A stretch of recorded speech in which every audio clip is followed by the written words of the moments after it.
All right, looks like our attendee count has stabilized, so we are going to get started. We'll start with introductions. My name is Jeremy. I'm one of the founders of Make School.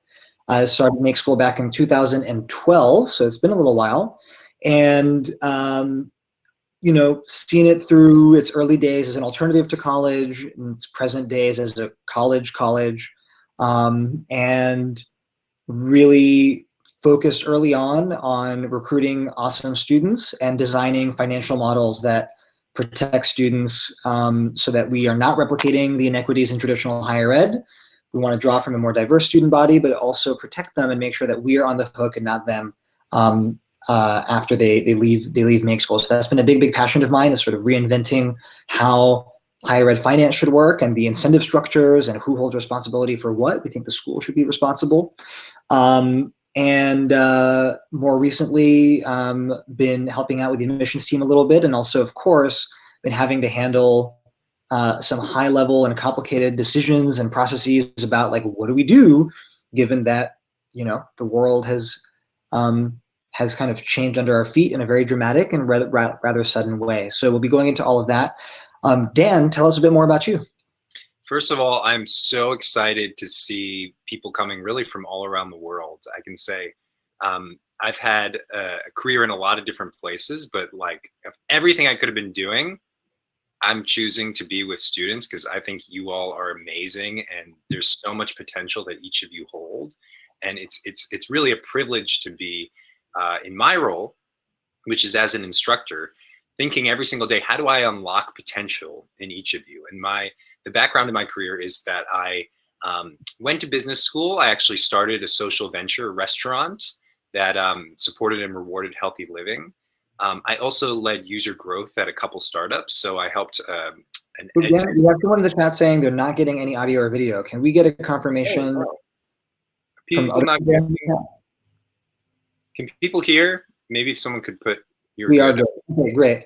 Starlight, it looks like you might have to refresh and try again. Also, remember that some plugins, add-ons, extensions, and so on may deny this tab access to video or sound. So just double check that you don't have anything enabled that might be cutting off the video or sound. But sounds like others are there. All right, sorry to cut you off, Dan. Carry on. No, it's all good.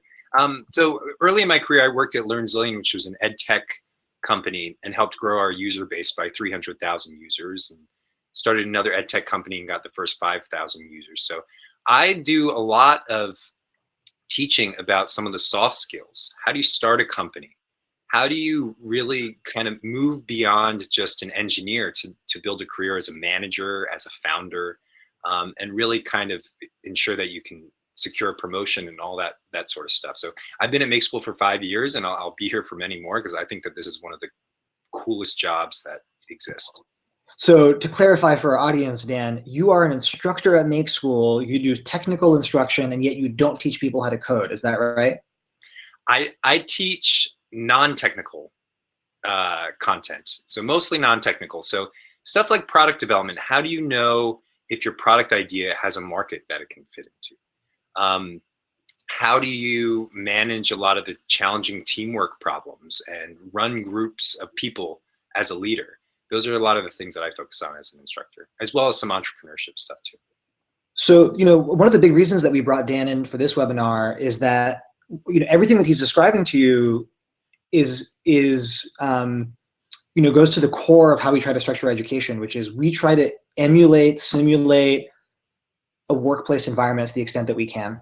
So what you're going to hear throughout this presentation is that actually a lot of Dan's work in teaching students all the soft skills and non-coding parts of being a software engineer or founder or PM are also the areas that we draw inspiration from when thinking about how we respond to the crisis. We look at how do companies adapt, and what is the environment that we can create for our students that draws upon the best practices from what's happening in with tech employers all around the valley. So I'm really excited to have Dan share with you some of the immediate, we've had to go remote, and so what does that mean for us? So to kick off our presentation, I'm going to share a quick agenda.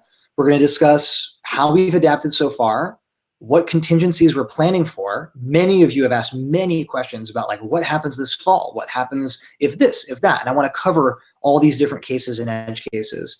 So people have asked how this affects admissions. We'll talk about that, and also how this affects the job market. Time permitting, at the end, if we've gone through our agenda, we'll open it up for open Q&A and try to pull the top questions from the Ask a Question tab. Everyone, if you haven't seen it yet, at the bottom of the screen, there's an Ask a Question button. You can upvote questions that other people have asked and also ask your own. So what I want to recommend is if you have questions for us, please don't post them in the chat. They'll get lost as they scroll up. Please post them in the Ask a Question tab so they stay till the end of the presentation and we can go through them and go through the top upvoted ones first. We're leaving questions to the end because we might preemptively answer some of them over the course of our agenda. And without further ado, let's get into it. So Make School has been operating online since March 9th. This was a full week before San Francisco, and then a bit more than a week before California issued their shelter-in-place orders. We definitely are intent on following the law, but the health and safety of our students is a #1 priority, and we thought earlier than the city mandated that the safest and most reasonable thing to do was to shift operations to online. So we were a bit ahead of the curve on that, and we've been operating fully remote ever since. I'm going to turn it over to Dan, who's going to share with you some of the nitty-gritty of what that's looked like. But I want to be clear, the show has gone on, no classes were canceled, and for all intents and purposes, everything is still running. It's just running online. So Dan, tell us how that's been going. So it's actually been going really well. When we first transitioned online, it was actually coincided with our basically programming that's a 2-week-long hackathon. So there's not really that much class, but students have a lot of room to basically build out their passion projects, things that they love. And Jeremy, if you want to make the screen a little bigger, this is actually a post, a screenshot of a post that I shared with the entire student body about some of the projects that were being worked on. If you can look closely, you can see there's some really incredible things. I'm the button to make it bigger, but it's not. Doesn't seem to be working. The focus screen is down. Okay. All right, no worries. Oh, there we go. Cool. Now I think people can see it. You can see some of the incredible things that people built. Ben improved his jet fighter game to have an additional feature. Some students are really passionate about politics, so Lauren and Annika made a voter information hub. Constantino, who's doing data science, made an election model. Other people were visualizing meteorite data, creating a neighborhood photo book. A bunch of students wanted to make a hub for all COVID-19 information and other things about learning how to cook, facial recognition. So it was really encouraging as an instructor to see, we transitioned everything online. We had systems already set up because like Jeremy mentioned, we function like a traditional workplace. A lot of the tools that we use are what I used when I was working at a startup and what our other instructors who worked at Apple and Twitch had used when they were in the industry. We use that same technology because we are part, tech and part school. And so it was really encouraging within the first couple of weeks to see students really thriving in that system. And we're going to kind of unveil or kind of show some of the nuts and bolts of how we were able to make that happen. One of the ways that we did it is, our classes are in person. There's a lot of close interaction. And here is a Zoom call. Some of you might have heard of Zoom. Your parents might be on Zoom. It's one of the most popular platforms that workplaces are using for meetings. I think a lot of high school students nowadays are also have gone on Zoom. I know this is a bit of a meme, Zoom University, but I swear we're doing a really good job of it. Yeah, and we care about the privacy of our students, so we blurred out the faces. Usually when you're in Zoom, you can see everybody's face, but they're all smiling. We swear they really are. In this original screenshot, everyone's smiling. And what's really great about Zoom is that it's not just this class where there might be 20 people all talking at once. The instructor has the power, as some of you who are in high school might have seen, to break students out into smaller groups. So I can say, okay, now we're going to break into groups of 2 to have a conversation. The breakout rooms are a killer feature. Yeah, it's pretty amazing, and we're actually going to go into some of the benefits and some of the drawbacks of remote and kind of what we've found in our student body to give you a sense of if we are remote in the fall, what that experience might look like for you and some of the ways that it might actually support your education. So in summary, everything is still in operation. Yeah. No classes were canceled. All classes were moved online. We're seeing a lot of good engagement with people. We actually stepped up and are tracking attendance even more. We have an even closer eye on that. So if students are not showing up, we're catching in with them. We're saying, hey, how are you? How are your families? We'll kind of go into more of that. We're finding a number of advantages of remote instructions, but operations aren't perfect, but we're rapidly iterating based on student feedback. I think one of the things that's cool about being a technical school is if any of you have used the same website over the course of a couple years, you'll notice that there's a lot of design changes. There's a lot of updates that happen pretty frequently. And being that kind of the ethos of tech, we are quickly iterating, quickly improving things because everybody comes from a tech background, which is something that's unique that may not be as agile as a lot of other universities. Dan, how often do we collect student feedback or get a pulse on how students are feeling about our remote operations and how we can do better? That's a great point. So we recognize that this is not only that in the time of COVID, in the time of this pandemic, this is not only a challenging thing for people academically trying to, be on an online portal instead of just in person. We understand that this is also a really tough time for people personally. A lot of people, are coping with being just inside, or they're trying to figure things out with family members. And so this term in particular, every coach, and so each student is paired with a coach, is checking in with each student every week to say, how are you doing? Are you struggling? Do you need help? Are you doing okay? Are you doing great? And so every week we're getting that pulse from students. We also collect feedback in a kind of a big, more comprehensive form every 3 weeks or so, 3.5 weeks. And as an instructor, we're going to do a couple polls later. And as an instructor, I can say in my classes, and almost all the instructors do this, I'll often Slack a student after every class period and be like, hey, how was that class for you? Did that resonate with you? Was that delivered okay? Could it have been done better? We also utilize polls to kind of get a status check, a vibe check on how students are feeling. So, we're really trying to make sure that we touch base with students extra, even more than when we were in person, because in person there's a lot of casual. But we're collecting feedback from students pretty constantly because, we are a startup college. We have a lot of power to change things very quickly. And so that's why the transition to online class has been, there's a lot of bumps in the road, but I think we've kind of have kept a good pulse on it. And this goes to the core of our culture. We are operating on a very student-first principle. Feedback is not this thing we collect at the end of the semester to figure out, to have a report somewhere. This is something where every week we're asking ourselves, how can we do better? What worked? What didn't? And so as a student here, you'll experience that there's the opportunity on a regular basis to be giving feedback to the institution, whether we're online or not, and that matters a lot to us. Give us feedback after this webinar. Yeah. Dan, you were going to ask the students their thoughts on. Yeah, so it's very interesting as we transition to the remote experience at Make School. Started asking students, what are some of the advantages of being remote and what are some of the disadvantages? And, because I think that it's kind of a blurred lines for a lot of people. So as a quick activity, if people want to go into the chat window quickly and put down a couple thoughts on what are the advantages of being remote. If you are a student in high school, maybe there's been things that you've appreciated.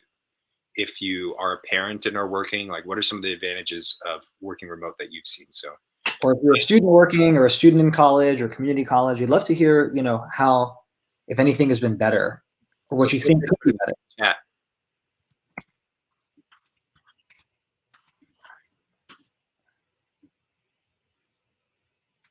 All right. Yeah. I'm seeing no distractions, flexibility, replay lectures. Yes. And we are recording every single lecture. So if you're like, wait, what did that person say? And oh, shoot, I didn't have enough time for a question. You can kind of come back and review it. Let's maybe get a couple other ones. What are some other things that people are seeing? as useful. I know that some of our students are saving money on lunches because they don't need to eat out as much. They're able to make food at home. Anything else come to mind? Also, the comfort, your own work environment, something that, yeah, saving on gas. Super comfy working from the couch in sweats. Yes, I'm actually wearing sweatpants under. I'm just kidding. We are wearing pants. We promise. Schools can scale easier. Yeah, and I would say that COVID-19 is not affecting our student ratio. You know, it's not like we're going to have classes where there's just one instructor and then 200 people in a room. You know, we're still going to have that 30 to 40 people per class. My dog is at my feet and loves cuddles. That is amazing. Please send us pictures of the dog. Man, I should Jeremy, maybe I should stop before I get jealous of all these amazing benefits that. One of my biggest quarantine blunders was I don't have a pet, you know, and now I'm just lonely, and I see these, you know, I go on Zooms to hang out with friends, and they have puppies and kittens, and I'm all kinds of jealous. Well, what are some of the drawbacks? Yeah, let's take a moment. Let's hear from some students. What are some of the drawbacks that you might be finding in kind of this remote situation of work? Isolation. Yeah. Absolutely. What else? I think loneliness. I think some people feel it's kind of the other side of isolation. Not having the ability to have a hands-on approach, technical issues that delay material. Yeah, hands-on. I can address that later. Time management is hard. I'm so sorry to hear that your school hasn't even gone online yet. My cousins are in a similar situation. They live in just outside of New York City, and like no online classes. Yeah, it can be depressing. I'm sorry to hear. Yeah. Whoever wrote that. I think everyone's kind of feeling that to some extent. Getting feedback sooner rather than later, right? If you can just tap someone. I can tap Jeremy on the shoulder and be like, "Hey, can I get your feedback?" Where it might be kind of tough. Yeah. The internet. Oh my gosh, the internet has gone down for me like a lot since this all started. I see someone saying you don't like typing questions. Well, thankfully, in my classes, because of the Zoom portal, people just turn off mute and ask, and then everyone hears. So it's like a real class. Yeah. It's not like a real class. It is a real class. Yeah. We're doing all of our classes for real remotely. Yeah. Yeah. That's something that you don't go for it, Dan. No, go for it. I was just gonna say you were gonna tell us some of what you'd seen in terms of what was working in your classes and what some of the drawbacks were. Absolutely, yeah. If you want to make the screen a little bigger. I have been trying, but it's not following my order. But maybe earlier, but yeah, I can still speak about it. Yeah. So some of the things that we've seen for the students is this is the drawback of remote. The screen, you know, the tool. Yeah, it takes some time to kind of transition on, right? Some students have found it easier to see and hear when screen sharing. I know that you know, you can zoom on your own. There we go. You can zoom on your own screen, and you know, often, like I mentioned, we have these breakout rooms. That's the second bullet point on benefits for remote work. So I can say, okay, let's get. We're going to break into groups of 3, and then boom, click a button. You're now in a small video chat with 3 other people. Works and great. If you're talking about code. Then you can easily share your screen and point to code, and there's a lot of tools where you can annotate the screen and draw on it. And so you can imagine that we can transition a lot faster. Where when we're in the a real life classroom, I'll often say like, okay, count off by 11. Okay, now 2s meet with 2s and 3s meet with 3s, and you know, it can be a longer process. And people tend to just stay with people they know. Where this kind of allows us to break off more easily. mix and meet and have a lot of other interactions and more easily like see people. Because instead of me being here in the class, I'm kind of right in front. Someone mentioned this before, class recordings to study and learning captured in text. I'm going to show you an example of learning captured in text in a second. More comfortable work environment. So people mention that. Less commute time, save money. Better tracking of attendance. So often, the tracking of attendance would be filling out a form or kind of going through this process where I now just have everyone's attendance because I have a log of who was in class. So I can easily reach out to people and say, hey, I noticed you weren't in class. Is everything okay? And I've had students say like, oh, this happened to my mom and my mom's worried about this. And so we have time for it. So it's a quicker feedback cycle. Dan, speak real quick to why, most colleges don't track attendance. And it seems like the kind of thing that stops happening, depending on where you go to school, like in middle school or high school, right? Why do we track attendance? What do we do with that information? And is that, how do we make that a good thing and not something that's makes you feel like you're in middle school again, Yeah, I mean, the last thing that we want to have at Make School, Jeremy, is the teacher standing up in front of the class and being like, okay, Jessica, okay, Rachel, okay, no, oh, Rachel's not here. The only everything that's part of Make School. Bueller. The thing about Make School is we were designed from the ground up. So 5 years ago, myself, Jeremy, and other people who were starting the college were thinking, what does the ideal school environment look like? Let's start from scratch. What does the ideal college experience look like? And one of the things that we talked about was we want to make sure that we have tabs on the students, that we know how they're doing. And if they aren't doing well, or if they're not, if they're struggling or falling behind, we want to identify that quickly. And we want to have a conversation with them to support them and see how they can thrive. Because what's different from Make School from a lot of colleges is that there's not really a power dynamic of people trying to, being worried about what their instructor thinks about them. It's a lot more of a friendly basis where I joke around with students and I'll be like, hey, how's everything going? And people open up to me. And the attendance is merely a mechanism by which we see how engaged people are. And so if people aren't attending as much as we would like, it's often because they're not attending as much as they would like. And so the attendance is kind of a way that we identify student needs and support them. Yeah. It's, you can imagine a model of higher education like back in the day when tuition was a lot lower in a lot of schools, where you could say, listen, the responsibility is on the part of the student to be making the most of what's available. If a student decides to cut class in college, no one's going to be there to tell them that that's a problem. But if you really rethink about what college should be from the ground up, and at a school like ours where we actually don't get paid in almost any case unless students are successful afterwards, you'd imagine that we actually have a tremendous incentive to be really attentive to who's doing well, who's struggling, who needs support. And we surface all kinds of stuff. Sometimes it's not even academic, right? As Dan was saying, life happens, parents lost their job, whatever it is. And so this is something that we do not to try to be old school, but rather to treat the student as our number one priority, where we want to be aware of how everyone's doing and be prepared to devote additional resources to whoever needs them. Dan, what are some of the drawbacks that you've seen to remote work?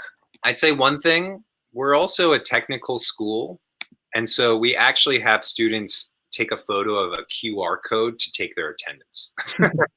So it happens very quickly. And I know myself and Jeremy have talked to people at other colleges and they're like, how do we get that? That'll save us 10 minutes. I see someone in the chat saying, once my professor took attendance for a class of 150, that took 45 minutes. Yeah, none of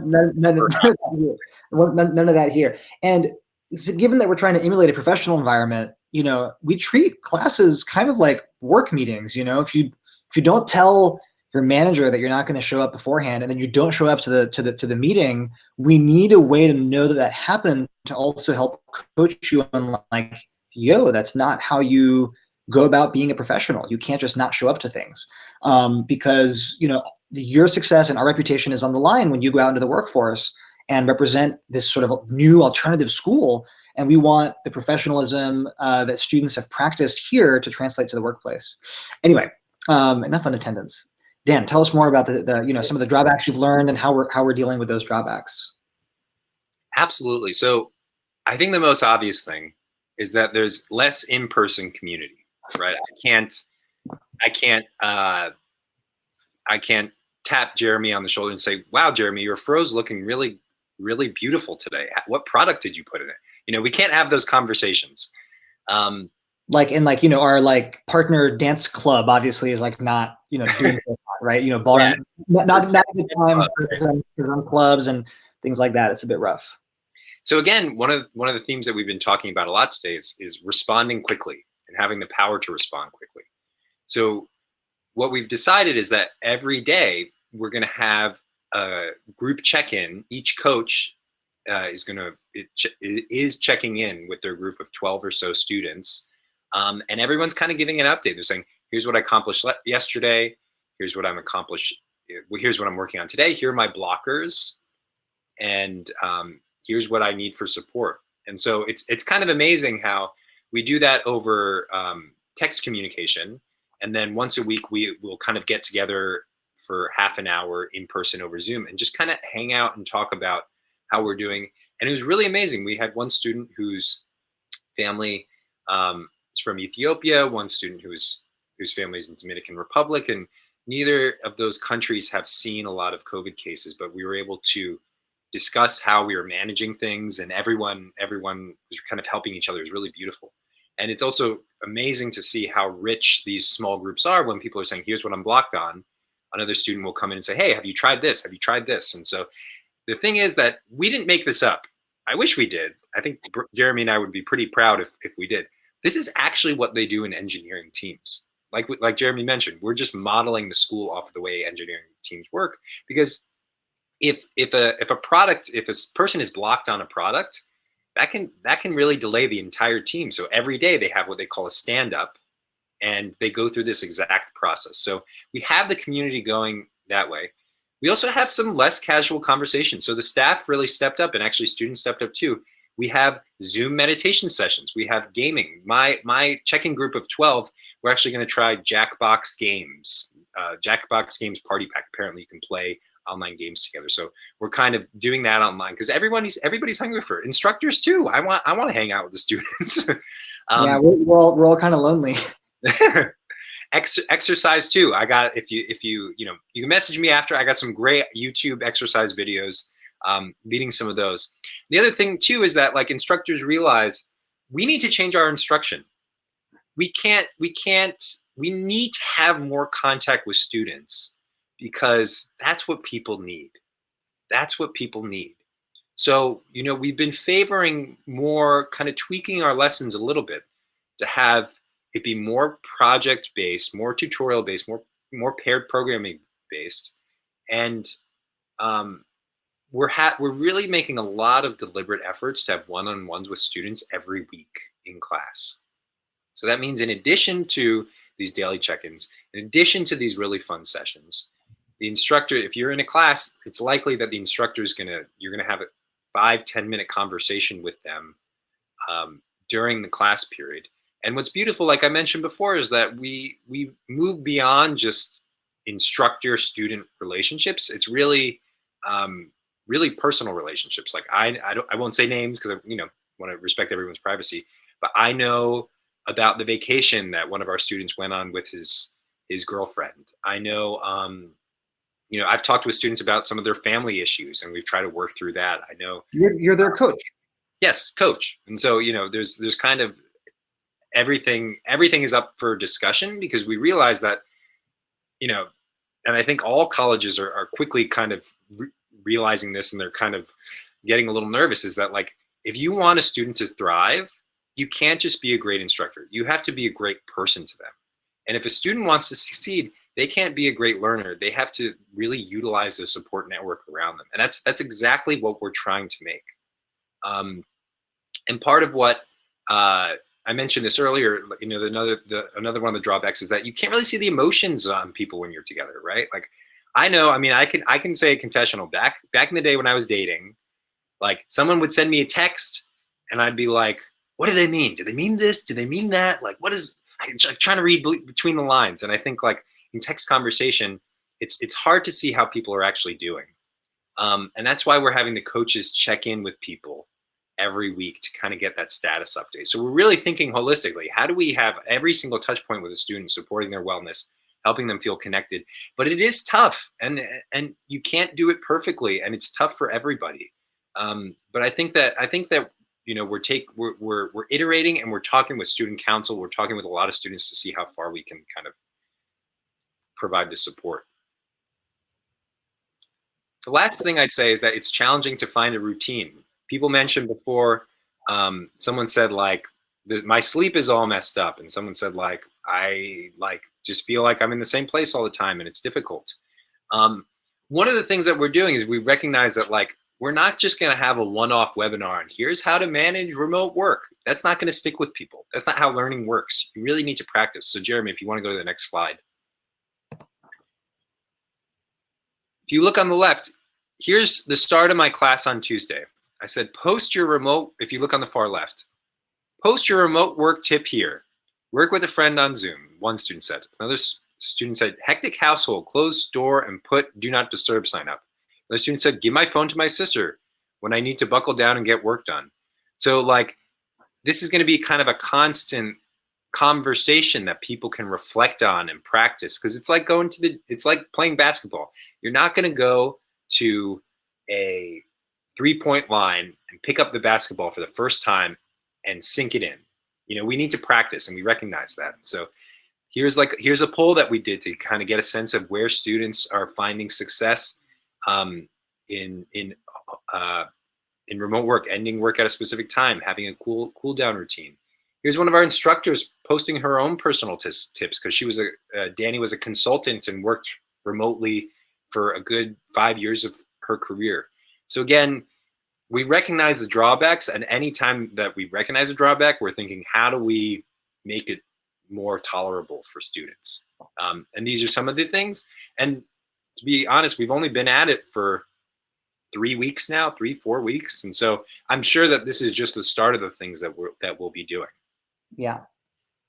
Joshua, I see your comment about how, you know, even remote team members appreciate in-person contact, and that's so true. Evidently, we don't have that option right now, but to the extent that we can, you know, simulate that by doing a lot of one-on-one time with students, which is what we're trying to shift the model more towards for remote, is just unlocking more one-on-one time.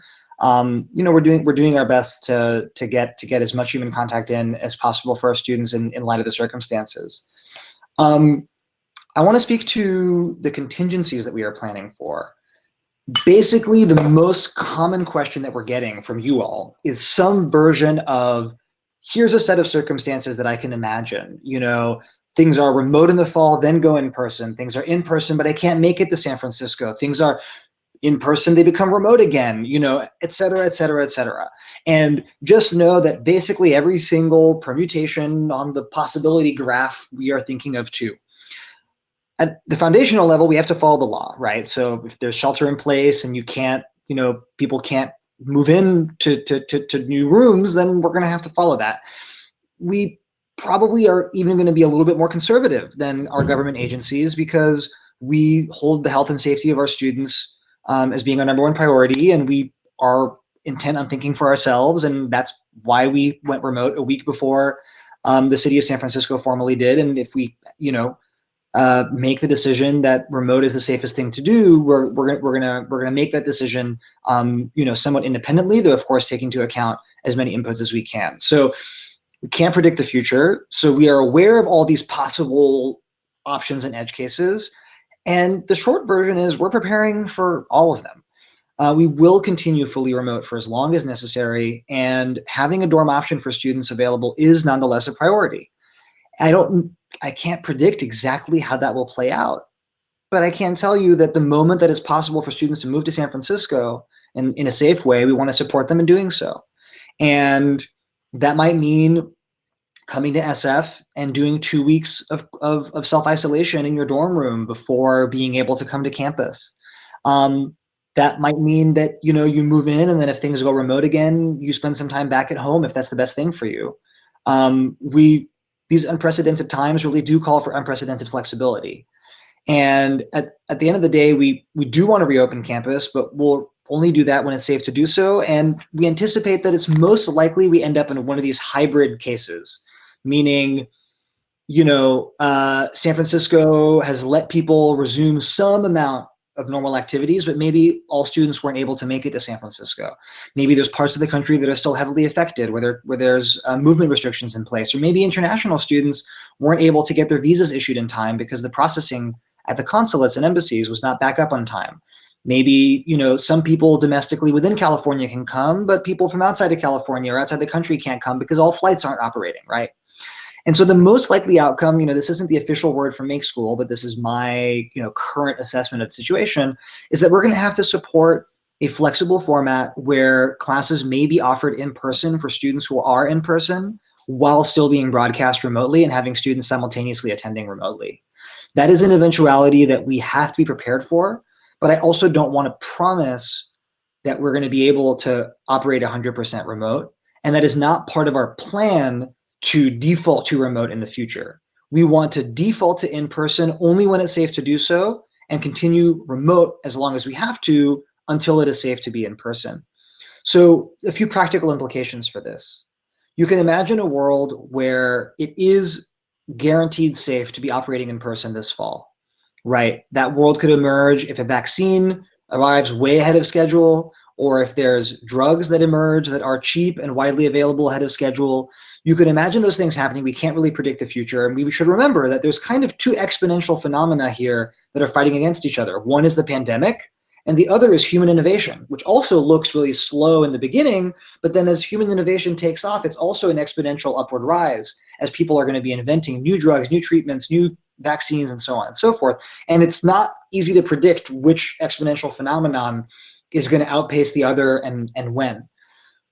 If there's a world in which being fully in person is safe, our default operations will return to fully in person. Is that the fall? Is that January 2021? I can't tell you. And at that time, we would, of course, be flexible with a grace period and so on. But at the end of the day, Make School is not a place that I think makes sense for people who would never move to San Francisco, who would want to stay fully remote forever.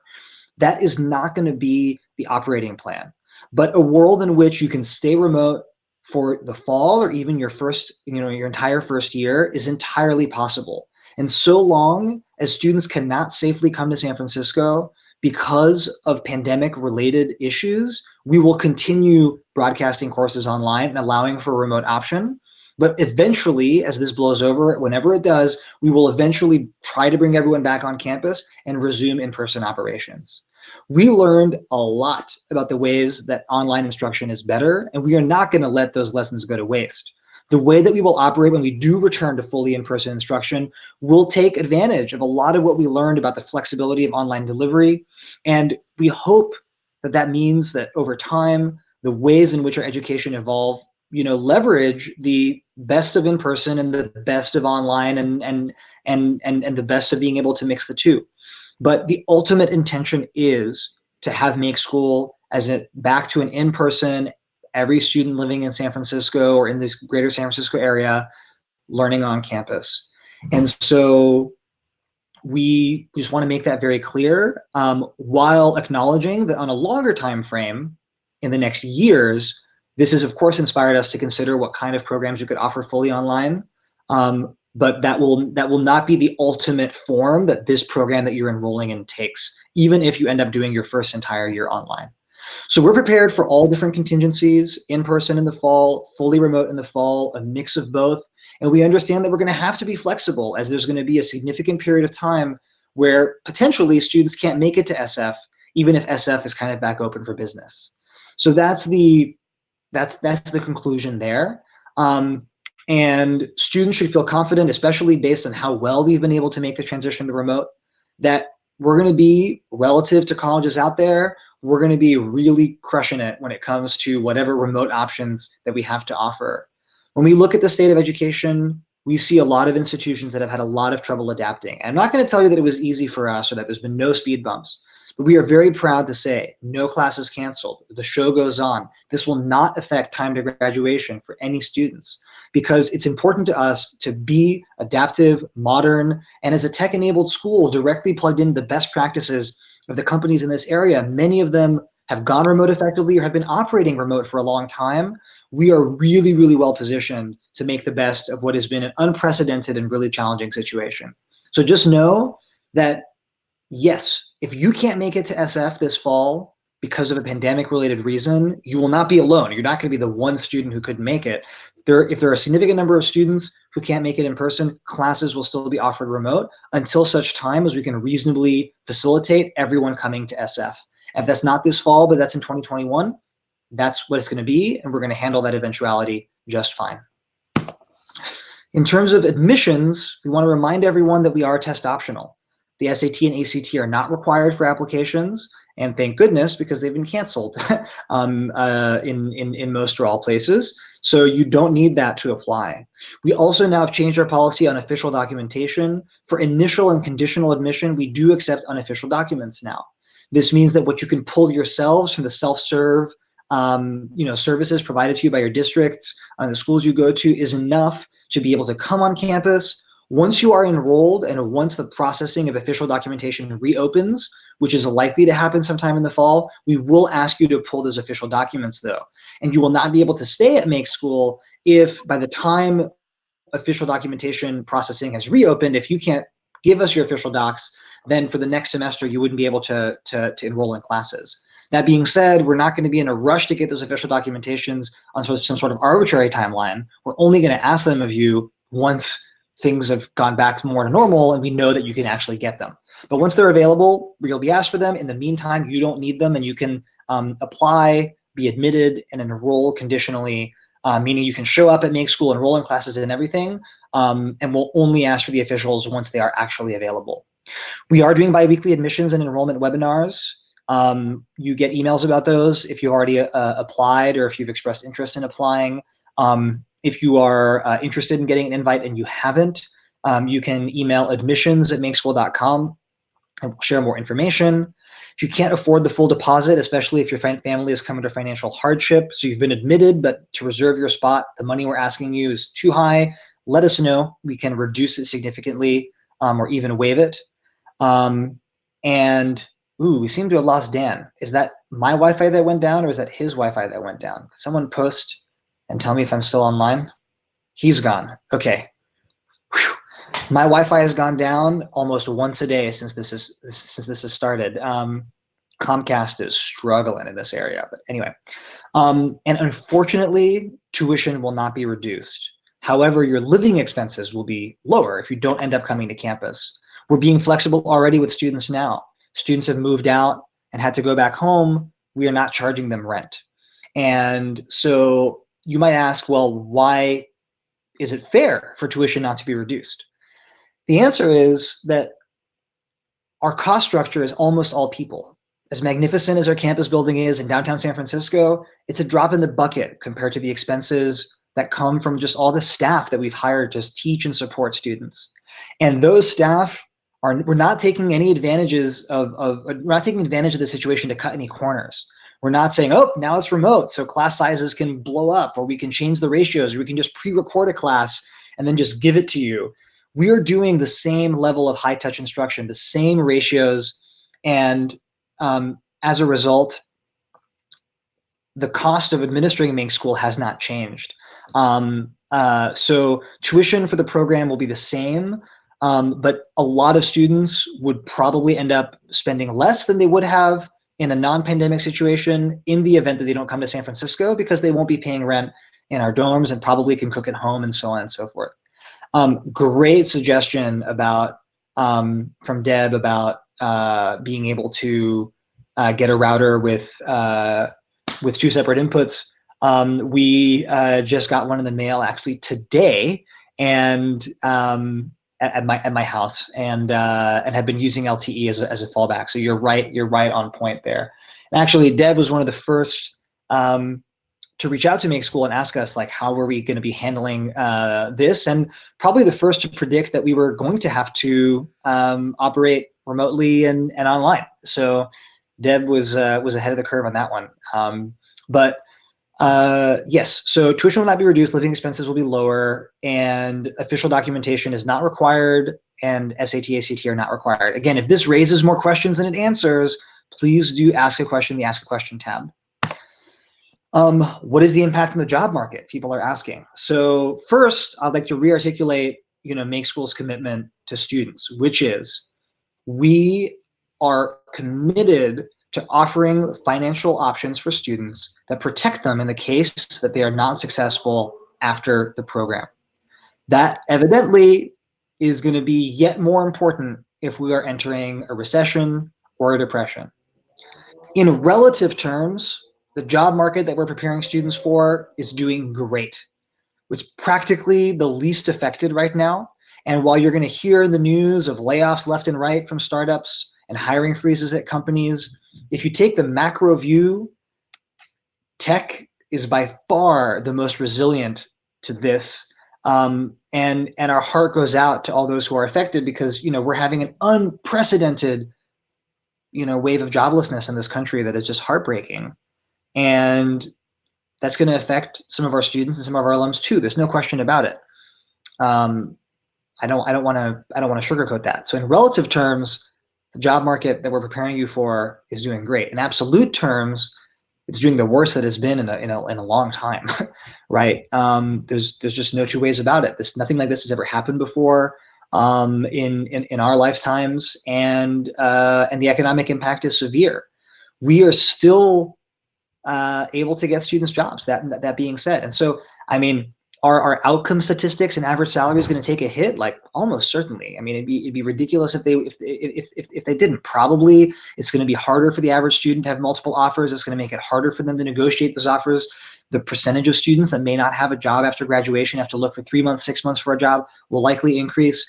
But again, our commitment stands strong, which is we are committed to preparing you for high earning tech jobs and protecting you from the downside that you would have to face if you were not employed after graduation or earning a very, very low salary. So that's something that we're still committed to. This crisis has made that yet more of a priority, and it's an important part of our mission. And Dan, you can tell us a bit about what have you seen in the last few weeks, or since the pandemic has started and since it's become clear that there's going to be a big economic impact. Have students gotten jobs? Are companies still hiring? Yeah, so we have seen a mix of both. There was a couple people who were very late in the pipeline in final round interviews at a couple companies, and then the company said, "Oh, we don't have our internship program anymore. We had to cut that." But I'd say even with that, since March 9th, we've had a student get placed at Apple, at Pandora, at Seagate, at Zendesk, and Western Digital. So companies are still hiring, which is pretty exciting. And we are really on top of the hiring freezes. The link at the bottom is of some data that our head of outcomes, we have someone who has been a recruiter and is networked all around the Valley. He's kind of collecting a lot of the resources to be in the know of who's hiring, who's freezing, who's laying off, so we can direct students to the right area places. There's also career services in Stanford Computer Science. So former Microsoft recruiter and former Stanford Career Services, who leads the outcomes function at Make School now. Yeah. What is great is that since there are a lot of engineers sitting at home and likely bored, we've been recruiting a lot of people to mentor. So organizing it's supposed to say peer mentorship group of 30 plus software engineers for Zoom career chat. So 30 engineers are saying, yeah, I'd love to chat with students. So in some ways, the pandemic might have opened up more opportunities for mentorship. Of course, it's not in person, but better than nothing. And also we tend to have a career fair, which if you look on our website, I'm sure you can find a lot of pictures. We had, Jeremy, how many was it? It might've been 16, 17 companies come in January. Yeah. Microsoft, Twitch, Yelp, kind of set up tables, and students went around and talked to recruiters and shared their resumes. We said, There's no way we're getting rid of that. It's so valuable to the students. So we're bringing it online. So we're having software engineers at Microsoft, Spotify, a number of startups appear on a panel and be able to interact with students. So those are kind of some of the things we're doing in the short term, but we still have Jeff working full-time, making inroads at companies. And he said that there's a couple other initiatives that haven't been announced to our student body, so we can't really announce it to you yet, but they're super exciting. And so we're not really slowing down when it comes to putting in effort to help students get jobs. And one of the biggest changes at Make School in the last year or two is that we've started to really make good on this idea that companies can be directly integrated into the education. So like we had Yelp teach a technical interviewing prep course at Make School, for example. And with the larger number of engineers who are at home and bored and wanting to mentor, the kinds of things that Dan is saying we can't tell you about yet are along those lines. More ways that companies have agreed to integrate themselves into the Make School experience and serve our students, helps them with recruiting, helps us making a more relevant education. It's win-win all around. We're excited to announce those things once we can. The thing, the reason why those exist aren't because Jeff or Jeremy convinced anyone. It's because we got alumni placed at these companies and they thought, oh my gosh, let's get more of them. Yep. So Dan, there were a few questions that were submitted beforehand that we didn't get to in this presentation, so I put them on this last slide. Take the first one for us. How will this affect exams? How do we do exams now that everything's online? That's a terrific question, because you might be thinking like, in my school, there's written exams. Something that's unique about Make School is that we don't actually have a lot of written exams. We're a project-based program. So instead of kind of thinking about computer science on from a strictly theoretical standpoint, students are building things. And they're shipping apps, and they're building their own APIs. They're doing a lot of different things. And so we don't have that many exams. Jeremy, if you want to go to the next slide, what we have is more things that are, I guess next slide, the rubric. We have something that's a rubric, which is basically, if you look at this, if you look on the far left, there's different categories such as design, UI, UX, and technical complexity. And we basically score students based on how well they perform in these areas. And you can see a lot of comments. And this is the kind of thing that students will get, because, if you take a test and you hear a grade is an A or a grade is a B, that doesn't really inform you. But this is showing you what's your level of mastery, what's a level up, what's a level down. And it has a lot of rich feedback that you can use to improve your skill sets. And so while a lot of colleges are focused on grades, Make School is not about the grades. We actually are pass-fail, because we don't want students to think about, oh, am I getting a grade? Am I getting a grade? We want students to think about, am I leveling up? And so, the way that we are adapting with exams we're having students write more blog posts and content about some of the concepts that, you can't necessarily code, but you want to explain. And some instructors are experimenting with students recording verbal answers to questions, and then the instructors can listen through them as a way to ensure that there's no cheating. But at Make School, students don't really cheat, because the fact is you're just cheating yourself. Yeah. Jeremy, I don't know if you want to expand on that. I mean, we give you these rubrics for every class, for every project. There are different kinds of rubrics to give you really high resolution feedback in a way that's not a grade, but rather deconstructs where you're at in regards to your various competencies. And so if you try to fake it by cheating, then you'll get a rubric that gives you less actionable feedback, because it'll say, it'll give you the wrong recommendation. And at the end of the day, that just means you won't be flagged for this kind of support you actually need, and it will reduce the chances that we're able to help you effectively get a job, right? Because we try, we do interventions with students, excuse me, when they need additional support, we come in to provide that support. So whenever you're trying to show us that you're someone that you're not, you just kind of end up getting miscategorized, and then you don't end up with the right content at the right time that could help you. And then at the end of the day, you are not as well positioned for a job. It's fascinating. People have been trained their whole academic lives to kind of see a hoop and jump through it. It's like everyone became professional hoop jumpers. And everyone tries to optimize for a thing, and they lose track of the fact that, like, if the education really, really mattered, which we're trying to make an education that really, really matters, the whole point is not just to get that pass. The whole point is to actually get deep, deconstructed feedback on who you are, where your skills are at, where you need to improve, and then act on that to become the best version of yourself that you can be. So yeah, we've had these moments where we're like, that code is definitely on that other student's GitHub and you didn't attribute it. What's up with that? But yeah, those situations are pretty self-defeating and kind of silly and not really common. There's no curves also. There's no competition. You're not trying, you win when you help your classmates do well, because teaching is the best way to learn, actually. So anyway, but the short version is we basically don't really have traditional exams that much, so we don't even have to bring traditional exams online, and we have mostly project-based education, so we can grade projects online just fine. Students are asking whether it'd be acceptable if they came back on campus when campus reopens. Can they take additional precautions? Can they wear personal protective equipment, masks, gloves, and the like? Of course, of course. If anything, I think that we're going to see a cultural shift in the US where it's going to become more acceptable to be seen in public wearing wearing masks and the like, which is already very common in certain parts of the world, and there's no reason it can't be here. But we are very safety first, and this is not a place you're going to get shamed for taking precautions. If you feel like you're informed and educated in a way that tells you that you need to protect yourself in a certain way, we're all behind you. Is the pandemic likely to delay your time to graduation? No. Short version. The biggest way that it could delay your time to graduation is that it triggers something in your life that forces you to withdraw for a semester. So that is something we are seeing slightly higher rates of, is non-academic withdrawals or leave of absences. Students who all of a sudden, had to go back home and help their parents move, or their parents lost a job, or something happened, and so they had to take a term off.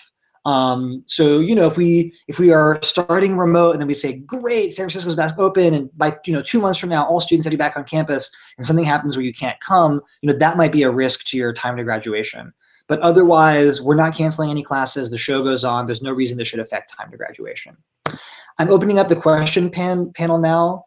And I'm just going to start answering the most upvoted questions. I know we're up on time, so we're going to go through these as quickly as we can. The pandemic is forecast to go online. Will we continue to expand and admit students outside the Bay Area? So we've always admitted students outside the Bay Area. The majority of our students are coming from outside the Bay Area, and they live in the housing we provide, or they find housing in the San Francisco area. But as I indicated earlier, the ultimate plan is to bring everyone back on campus once we can, whether that's this year or next year. It will eventually happen, and so we are not going to use this as an opportunity to admit students who will never have the intention of coming to SF. We're admitting students who want to be in this with us, who want to do remote for as long as we have to do remote, and then once they can, we'll be flexible and create a timeline to bring everyone back on campus and then continue that way. I can't promise you when that will be, but there isn't a plan to just operate online all the way through in such a way that you could never come to SF. Is there any benefit to attending virtually versus deferring for a year? I mean, it's really a question for you as to what the opportunity cost is and what is right for you in your life. It's like, the benefit is you're in college, you're earning college credit, you're learning valuable skills at an alternative school that is doing everything project-based. You have a community of people to hang out with, built in. It's the least lonely you could possibly be in isolation this fall, is joining a school with hundreds of students in a similar position, right? So it's not our decision for you. The benefit really is, what else would you do during that year? And if you have compelling alternatives, if the alternative is you're volunteering at the local ER and you're going to go and be a member, of your local healthcare community, great. If the alternative is that you're going to play League of Legends a whole bunch and stream Twitch for a year, waiting for things to come back in person, like probably, enrolling virtually and online this fall is a better move. One thing I'd mention too is that you might be concerned and say, oh, the job market's looking so bad. If I enroll, that may not be good. Keep in mind that this is a 2-year program.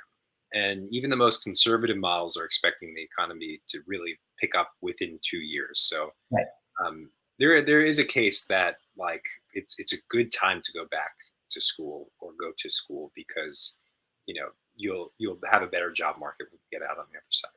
Yeah, we've heard a lot of people make that case, and of course everyone has to make their own decisions here. But the other thing is, because we can't predict the future, there's a world in which we start the first semester virtually, and very rapidly there's an option in place to come back in person. and you wouldn't want to miss out on that opportunity. Will the date for students moving into dorms change?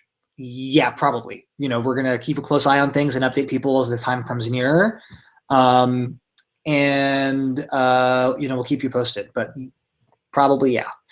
Are we affected as a business in the current pandemic? Yes, we are affected as a business. Our model has us take risks so students don't have to. That's the whole thing, right? People don't pay unless they get a job. So it's definitely affected our future cash forecasting because the people who fund us got more nervous about the employment rates in the future. And so we did actually have to conduct layoffs a couple weeks ago. There was no instructors or faculty affected, and we actually are still actively hiring new faculty, but we had to rebalance our team and reduce some of our expenses. We were affected as a business. Higher unemployment means less money for us and for students. That's true. We still see really positive forecasts for tech as a whole relative to the rest of the world and other markets. And we don't think that we are going to become 100% online as a result of this pandemic, but we, of course, will explore it down the line. Are there any concerns regarding Zoom and their recent security flaws? That news is recent and breaking. We haven't yet had a time to process. It's a good question. I'll make sure to look into that is the honest answer. I saw that in the news. It's kind of been all coming out this week. And so the honest answer is probably we should be looking into it, and we haven't yet. I'm sorry about that. Thank you for flagging it. Is it official that classes will be 100% online the entire fall semester? No, it's not official. We can't predict the future. There could be a cure in 3 weeks that is super cheap and turns out to be widely available, and classes are all in person this fall. It's not official. What is official is if more than a handful of students cannot come to campus for pandemic-related reasons, even if San Francisco allows us to operate in person. If there's more than a dozen students who can't make it to campus for pandemic-related reasons, we will find a way to simultaneously broadcast in-person courses online until such time as the vast majority of students are able to make it to SF. So it's not official it's going to be 100% online. It may not even be 50% online, but there's a world in which it's mostly offline, but 20% of students couldn't make it, and we're still simultaneously broadcasting courses online.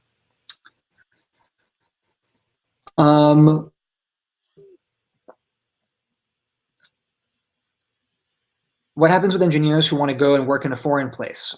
I mean, by the time you're in the job market, they should have all blown over, and it should entirely be possible to work abroad. How do you submit the deposit waiver? You have to fill out the financial aid form, and then we will reach out if you qualify for the waiver. You can always email admissions@makeschool.com if you have any more questions.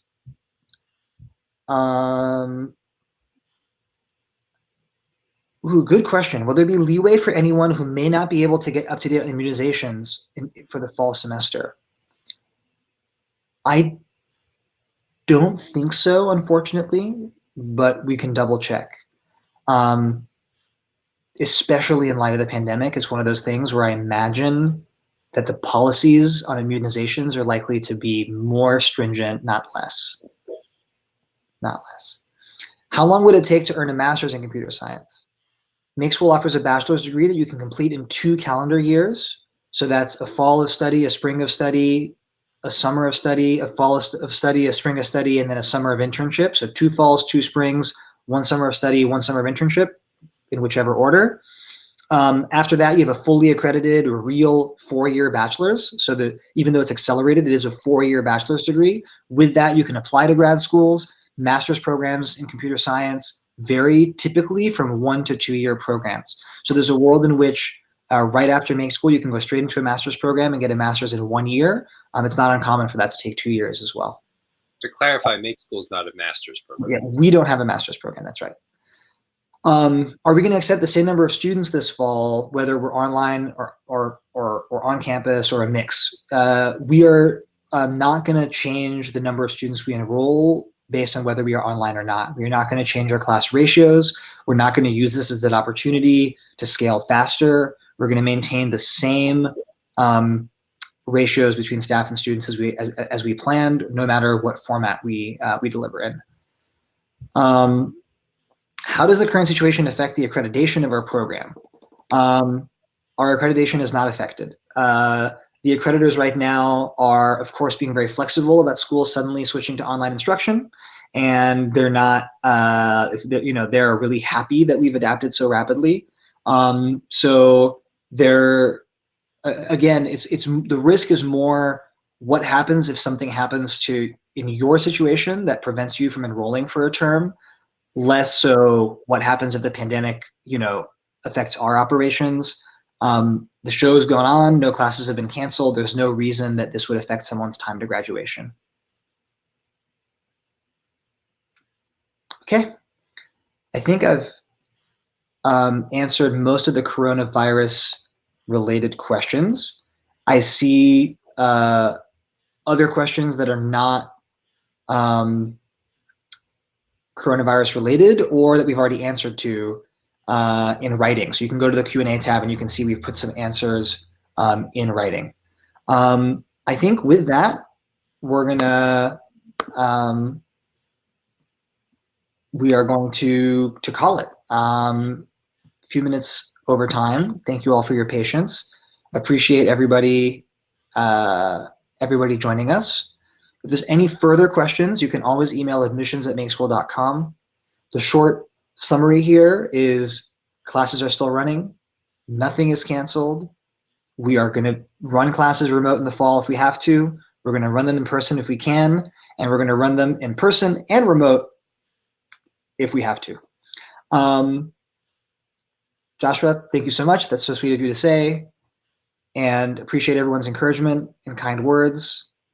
My recommendation to everyone, stay physically far, stay socially close, and take care of each other in this very, very, very crazy time. Much all right, love, everybody. Take care. Reach out and hope to see many of you in the fall. If you want to engage with Make School further and you haven't already, we are hosting a virtual preview weekend, which is going to be awesome. We can't invite you to campus, so we're doing it all online. Look at the bottom of the screen right under where you can register for virtual preview weekend. And if you applied by the deadline, you're going to be getting a VR headset where you can view some special content just in VR with other students who apply by that deadline. So please register for our virtual preview weekend. Take care, everyone, and I'll see you in a few weeks at our virtual campus visit event. Take care.